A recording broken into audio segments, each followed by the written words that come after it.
Continuing in Epicurus' letter to Menelaus, in this Hackett edition, pages 28 and 29. Epicurus' advice on what we should think about the gods and about death. Do in practice what I constantly told you to do, believing these to be the elements of living well. Let's pause right there. The point of Epicurus' philosophy is to live well. The point is to achieve the happy life for a human being, which involves understanding the truth about what sort of beings we are and what sort of universe we are living in, and living accordingly. This will produce as much pleasure as is possible for a human being in such a universe, for such a being as we are, in such a universe as we are in, and will produce tranquility by adjusting our expectations to reality, and, maybe I should say conforming our expectations to reality, and, very importantly, not worrying about things we don't need to worry about, like the gods and death. Don't be afraid of either. Is a major point of Epicurean philosophy. First, believe that God is an indestructible and blessed animal in accordance with the general conception of God commonly held, and do not describe to God anything foreign to his indestructibility or repugnant to his blessedness. A God is by definition a happy thing. Believe of him everything which is able to preserve his blessedness and indestructibility, for gods do exist, since we have clear knowledge of them, gods do exist. But they're not such as the many believe them to be. On the one hand, the general conception of a god is that gods are happy and indestructible. On the other hand, what most people believe about God is false. Something else other than most people believe about gods. For they do not adhere to their own views about the gods. What people believe is not consistent. Gods are blessed, i.e. happy, and indestructible. Yes, everybody thinks that. They're right to think that. But they're wrong to think something else about the gods.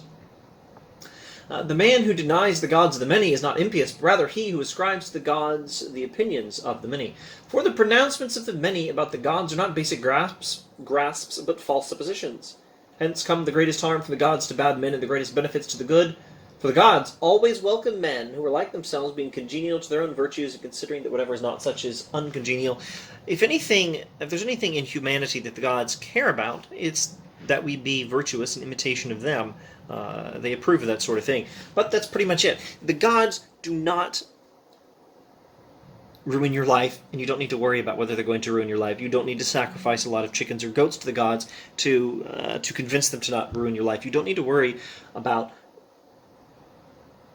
whimsical or vindictive gods and try to fend off their wrath by the religious rituals of Greco-Roman polytheism. That's the point of the Epicurean teaching here. Although at this point, Rome's not really a thing. At this point, it's just Greek polytheism. But later Epicureans would have the same message for a Greco-Roman context specifically. Get used to believing that death is nothing to us. And here's his, I believe it's going to be a constructive dilemma argument. No. Socrates has a constructive dilemma argument. Epicurus has something different. For all good and bad consists in sense experience, and death is the privation of sense experience. Hence, a correct knowledge of the fact that death is nothing to us makes the mortality of life a matter for contentment, not by adding a limitless time to life, but by removing the longing for immortality. Actually, I think it is a constructive dilemma argument. The argument's going to be either we are dead or we are not dead. If we are dead, we're not there to be bothered by death, so no problem. If we're not dead, well, death isn't with us, so again, no problem. Death is nothing to us. But let's stick to the text. A correct knowledge of the fact that death is nothing to us makes the mortality of life a matter for contentment. Learn that death is nothing for us, and do not long for a limitless increase of life, but remove the longing for immortality, and death will be no worry for you. For there is nothing fearful in life for one who has grasped that there is nothing fearful in the absence of life. Nothing is fearful in the absence of life. Etc. For that which, while present, causes no distress, causes unnecessary pain when merely anticipated. If death were here, you would not be there to experience death, and therefore you would have nothing to worry about. And therefore, since when in the future you will die, death will not be a problem for you, it's senseless to worry about it now. There's no point worrying about something that's not going to be a problem when it gets here. So death, the most frightening of bad things, or supposedly bad things, is nothing to us, since when we exist, death is not yet present. There's the constructive dilemma. Either we exist or we do not. And if we do exist, death is not yet present. And if we do not exist, we are no longer present to experience death, so there's nothing to worry about either way. Death is nothing to us, since when we exist, death is not yet present, and when death is present, then we do not exist.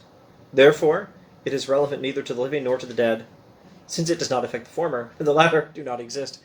Do not fear death, because death is always nothing to you, whether you are alive or dead. If you're alive, there's no death for you, and if you're dead, there's no you for death to affect.